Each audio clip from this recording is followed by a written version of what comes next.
And I think being a car idiot is a certain classification of your being. You know, we hope that there's more substance, but at minimum, I'm a car idiot. Now, hopefully, you know, there's some history thrown in, and there's also some good elements to it. You know, we do a lot of things here with the public, but I mean, still, the basis of is you have to have the core craziness and the chase. The chase is really the fun part, the hunt.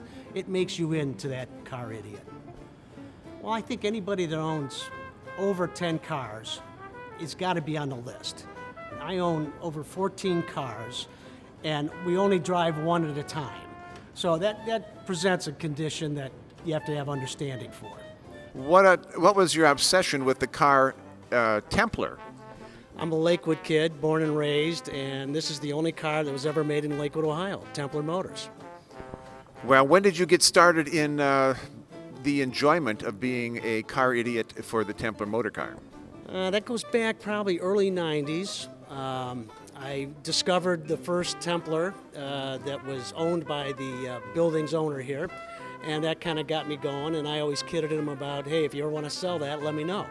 And so he decided to sell it, and away we go, you know. It was amazing. And it was really a discovery, and so that's why it became a bit of an obsession. They told me none of them existed, and so I kind of wanted to prove them wrong, and I think I did. Templar Motors was built in Lakewood, Ohio from 1917 to 24.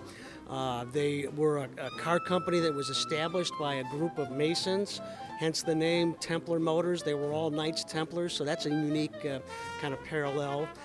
They made their own motor, and they bought everything else. So it's one of America's first assembled cars.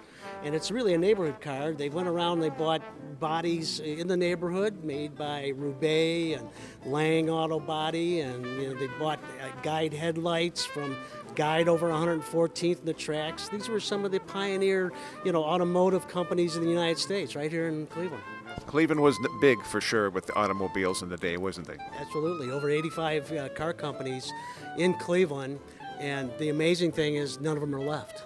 And so it's kind of interesting to have the cars back here in the original assembly room. The ghosts are all here. Everything's, you know, the psychics have come and put everything together. Well, you have a beautiful collection. What does your wife think about all this? Well, she's supportive. I can't say she's totally engaged with the whole process, but she's been there before I had Templar cars, and so she's an advocate. You know, I'm not hanging out in the bars.